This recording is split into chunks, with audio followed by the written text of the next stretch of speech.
Friends जेपरी धीरे धीरे technical advance होउची जेपरी जेपरी मनीष प्रगति करुची तो निज जीवन को बहुत आरामदायक करिछि आउ तो निज घर को बहुत अधिक आरामदायक बनैछि। यही आरामदायक घरु केबे भी बाहर को बाहरिबा को चाहू नाही। मनीष सेहिति रहिबा को पसंद करुची जेउंटी सबु सुख सुविधा रहिबो सेटू बाहरी मनीष प्रकृति सहित मिसिबा को चाहू नाही। बंद घरे रहूची बंद ऑफिस रे रहूची बंद गाड़ी रे जिबा आसीबा करुची किंतु एही बंद डबा बंद जीवन रे किछि दूरे जाउची तो ता हेला खरारु आपण दूरे जाउछंती। जी हाँ फ्रेंड्स, इंडिया रे प्रायतः 70% लोकन को विटामिन डी रो अभाव होइथाय।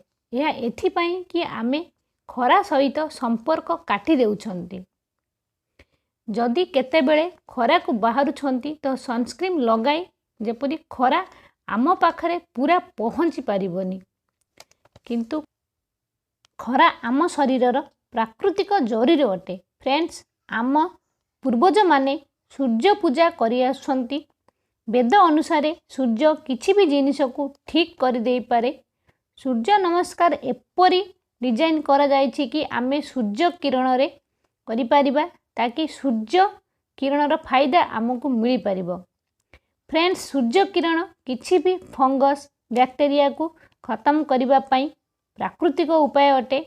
एथिपाई कोनोसी खाइबा पीबा जिनिस बा कपड़ा रे खराब होई गले तो आमे ताकू खरा रे रखंती ताकि एहा प्योर होई जिवो।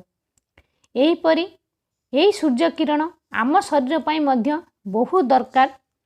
आपण सबुदिन 15 मिनिट निज शरीर को खरा दियंतु। सूर्य किरणर फायदा उठांतु। सूर्य किरण द्वारा आपणक शरीर रे विटामिन डी रो स्तर बढ़िबा को लागिबो। विटामिन डी आम हाड़ रे कैल्शियम और फॉस्फोरस रो अब्जॉर्प्शन प्रक्रिया को बढ़ाई थाए। जदि आमको विटामिन डी मिलिबो तो आम हाड़ मजबूत हेबो। आमे आर्थराइटिस, ऑस्टियोपोरोसिस, जॉइंट पेन, आंठु बथा विभिन्न रोगरु बंची परिबा। आम ब्लड प्रेशर नॉर्मल हेबो यानी आमे हाई ब्लड प्रेशर रु बंचीबा। फ्रेंड्स, सूर्य किरण केवल विटामिन डी प्रोड्यूस करि न थाए। सूर्य किरण जेतेबेले आम स्किन ने पड़ी थाए तो यह आम शरीर रे नाइट्रिक ऑक्साइड प्रोड्यूस करि थाए। यह कंपाउंड बहुत दरकार ब्लड प्रेशर को कमाइबा पई। आम ब्लड प्रेशर कम रहिबो रेगुलाइज रहिबो तो आमे हार्ट अटैक रु बंची परिबा। और सूर्य किरण आम इम्यूनिटी रोग प्रतिरोधक शक्ति को बढ़ाई थाए। सूर्य किरण अभाव बहुत स्किन प्रॉब्लम होई थाए जेपरी सोराइसिस, एक्जिमा।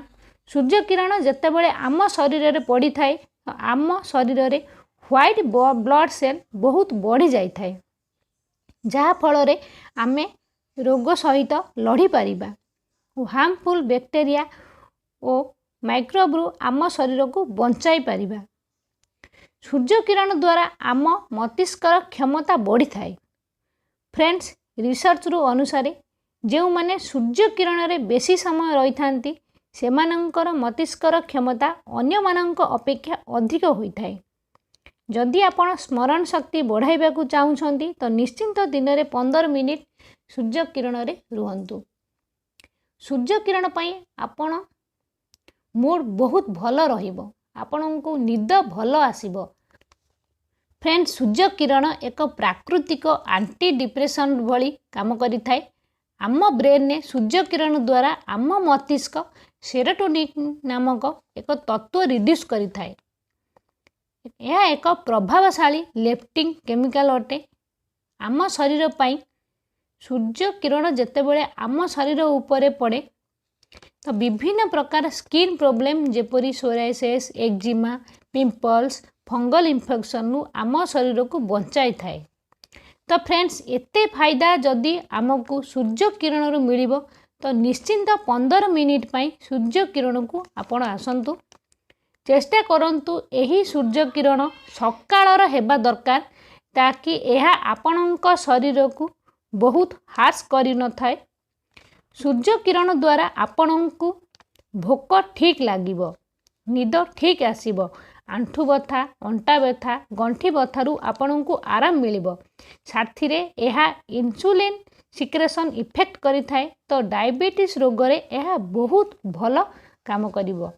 तो फ्रेंड्स यह थिला आजिर वीडियो। जदि आपण मानकु आजिर वीडियो पसंद आसताए तो लाइक निहाती करि नेबे आ मो चैनल को सब्सक्राइब करने को जमा भी भूलिबेनी।